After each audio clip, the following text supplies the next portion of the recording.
বিসমিল্লাহির রহমানির রহিম। আসসালামু আলাইকুম। আশা করি আপনারা সকলে ভালো আছেন। আলহামদুলিল্লাহ আমরাও ভালো আছি। এটা হচ্ছে ভাবিদের বাসায় থেকে আসার পরের দিনের ভিডিও। এই যে আমি আর হামজা বের হয়ে গেছি, এখন আপার বাসায় গেলাম। সেদিন বড় আপার বাসায় দাওয়াত ছিল আমাদের সবার, সো আমরা বড় আপার বাসায় গেলাম। এই যে খাওয়া দাওয়া করতে গিয়ে অবশ্য খাওয়া দাওয়া করতে বসে গেছি, কারণ আমি একদম খাবারের টাইমে গেছি আর সবার অন টাইম ক্ষুধা লেগে গেছে। তারপরে যে খাওয়া দাওয়া করে এসে আমরা সব পোলাপান নিয়ে একটু বসছি শান্তি মতো, কিন্তু পোলাপান কি আর শান্তিতে থাকতে দেয়? তারপরে এগুলো দুষ্টামি করে হচ্ছে ঘুমাই গেছে সবগুলো। আর এই যে এখানে লঞ্চের বেডিংয়ের মতন সব উপর নিচ করে ঘুমাইতে দেওয়া হয়েছে। তা আমার মাংকুরার উপরে জায়গা হয় না, পরে এটারে নিচে তোষক বিছায় শোয়াই দিছি। আর এটা হচ্ছে বিকালের ঘটনা। শুক্তি আমাদের জন্য একটা চটজলদি শ্যামাই রান্না করছে, এত মজা হয়েছিল।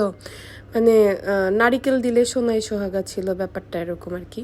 আর এদিকে আপা পেঁয়াজু ভাজতেছে, চা বানাইতেছে এক চুলায়। এরপরে হচ্ছে আমরা খাওয়া দাওয়া করে রাত্রে চলে আসছি আপার বাসা থেকে। এটা পরের দিনের ভিডিও ক্লিপ। সকালবেলা আমার ছেলে উঠাই যে আমার সাথে রং ঢং করতেছে। আর এই যে এখানে আমি চুচু খুলে দিছি, মানে এটা হইতেছে আমাদের মি টাইম। তো এখানে আমরা রং ঢং করি, আহ্লাদ করি, সব কিছু করি আর কি। এখানে হচ্ছে ওকে আমি রেডি করে ওর নানুর বাসায় পাঠিয়ে দিব, কারণ আজকে আমার বাসায় সবার দাওয়াত। সো ওকে পাঠিয়ে দিয়ে, যেহেতু রাত্রের দাওয়াত, ওরে পাঠিয়ে দিয়ে সব কিছু অলরেডি রেডি আমার। জাস্ট ওকে পাঠিয়ে দিয়ে আমি এক এক করে রান্না করে নিব, তাহলেই হয়ে যাবে। রেডি থাকলেও বা কি, মানে কাজ তো কাজই, প্রেশার তো থাকেই একটা দাওয়াতের। তো হচ্ছে এই যে এখানে ওরে পাঠিয়ে দিছি, আর অয়ন চলে আসছে ওরে নেওয়ার জন্য। অয়ন তো ওরে হাঁটায় নেয় না, কাঁধে করে নেয়। আর অয়নের এই জিনিসটা, অয়ন আর হামজার এই জিনিসটা দেখলে আমার ছোটোবেলা মনে পড়ে যায়, কারণ আমার মামা আমাকে কখনো হাঁটায় আনতো না আমার বাসা থেকে আমার নানুর বাসা পর্যন্ত। সবসময় আমিও এরকম কাঁধে করে আসতাম। আর এই হইতেছে আমার ঘরের অবস্থা, এগুলোও গুছাইতে হবে। তো যেটা বলতেছিলাম আর কি, তো আমার মামা আমাকে যতবার কাঁধে তুলছে, আমার মামা তো ভাই বোনরাও মামার কাঁধে এত উঠে নেই, কোলেও উঠে নেই এতবার। এখন এগুলো সবই স্মৃতি অতীত। যাক, মানুষ বাঁচেই স্মৃতিতে। তো চটজলদি যে আমার রান্নার আপডেটও দেখায় দিই যে গরুর মাংস মাছ বোনা হয়ে গেছে, আর এখানে মুরগি রান্না হয়ে গেছে, গরুর মাংস পাশের চুলায় হইতেছে। এরপরে আসলে আর আমার কোনো ক্লিপ নেওয়া হয় নাই, কাজের এত প্রেশার ছিল।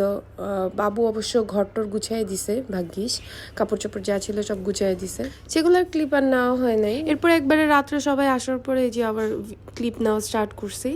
এটা হচ্ছে যখন অলমোস্ট সবাই চলে আসছে তখনকার ভিডিও ক্লিপ। এই যে এখানে পোলাপাইন আইসে মাছ নিয়ে গবেষণা শুরু করে দিছে। তখন অবশ্য হামজা আসেনি ওর নানার বাসা থেকে। আর এই রুমে হচ্ছে বাকিরা সবাই বসে আছে, বড়রা কথাবার্তা বলতেছে যে সাফু কি খায়, ও মোগলাই খাইতেছিল। এরপরে সবাই আসার পরে আমরা একটু উনু খেলতে বসছি। আর এই উনুতে যে আমাদের কি পাইছে আল্লাহ মাফ করুক, সবাই এত এনজয় করে এখন এই উনু। আপাও উনু খেলা শিখে গেছে, এবং তার সবচেয়ে মজার পার্ট হইতেছে সে কাউকে +4 দিয়ে, ধরেন সেদিন মাহিকে +4 দিছে, ভাইস্তাকে +4 দিয়ে সে কি গিলটি ফিল করতেছিল। অনুটনো খেলা আমরা খাইতে বসে পড়ছি। আর আজকে আমার বাচ্চাদন উঠে গেছে ভয়েস ওভার দিতে দিতে, সো সে টুকটাক সাউন্ড করতেছে। অবশ্যই আপনারা এটা একটু ক্ষমা সুন্দর দৃষ্টিতে দেখবেন। তারপরে যে সবাই কাজ করতেছে, আমার বাসায় আসলে সবাই কাজ করে, কেউ বসে থাকে না।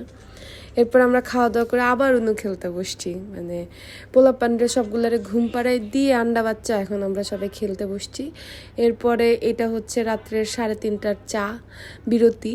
মানে আমরা সেদিন সারা রাত গল্প করছি, সকাল 7টা পর্যন্ত হাসি, মানে কি এক পরিস্থিতি আমাদের। এরপরে এটা হচ্ছে 12টার ভিডিও, দুপুর 12টার। সবাই নাস্তা করতেছে, নাস্তা করে অবশ্য যে যার গন্তব্যে পৌঁছায় যাবে। এবং এখানেই আমার বাসার ভিডিও শেষ। আশা করি আপনাদের সকলের ভালো লেগেছে। আল্লাহ হাফেজ।